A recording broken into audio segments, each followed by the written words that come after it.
La vie divine est manifestée par les fruits que porte la vie du chrétien et par les choses qu'il peut souffrir, lesquelles dépassent humainement parlant ce que les forces naturelles peuvent donner et supporter.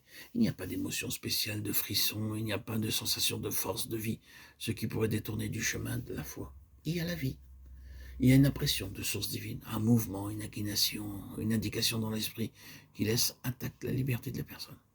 Et ces impressions de source divine sont tout intérieures et non pas extérieures. Les impressions qui procèdent des mauvais esprits sont extérieures.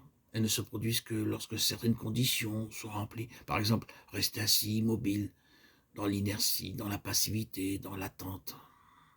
La vie que communiquent les mauvais esprits est d'ordre charnel, sensuel, émotive.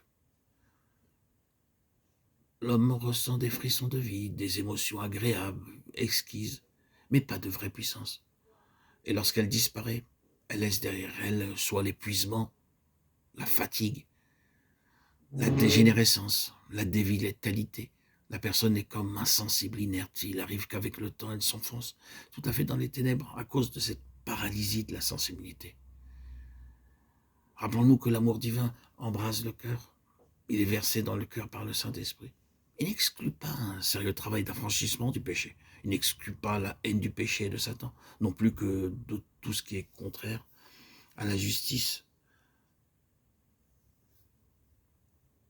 L'amour divin n'émousse pas les facultés. Au contraire, il fortifie chacune d'elles dans leur fonctionnement respectif. L'amour divin ne provoque pas de désir intense, ardent, maladif. Et il n'est pas une cause de faiblesse chez ceux auxquels il se communique. En ce qui concerne Satan et toutes ces légions de démons, il contrefait l'amour divin en amenant le croyant à tolérer le péché. Elle émousse le sentiment du juste et de l'injuste. Elle empêche de haïr d'une parfaite haine ce que Dieu est, car la faculté qui aime est aussi celle qui est. Les contrefaçons de l'amour divin et de l'amour humain étreignent la sensibilité de façon douloureuse et communiquent un désir pénible, irrésistible de l'objet de l'amour.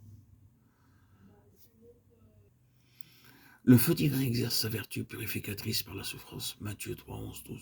Ou bien, il se manifeste comme zèle, un zèle dévorant, dans l'esprit qui amène la créature à vouloir avec ardeur, avec intensité ce que Dieu veut, sans que rien puisse détruire cette volonté. Ni les épreuves, ni l'opposition, ni les contrariétés. Le feu de Dieu embrase l'esprit. C'est un feu spirituel qui ne laisse pas de traces sur le corps. La contrefaçon de Satan et de ses légions se manifeste par des taches sur le corps. Le croyant s'imagine qu'elles sont une manifestation de Dieu qui possède son corps. Et il y a pour conséquence une insensibilité et une faiblesse sans cause naturelle. Parfois, ces manifestations se continuent. Elles entraînent la victime séduite toujours plus profondément dans l'erreur.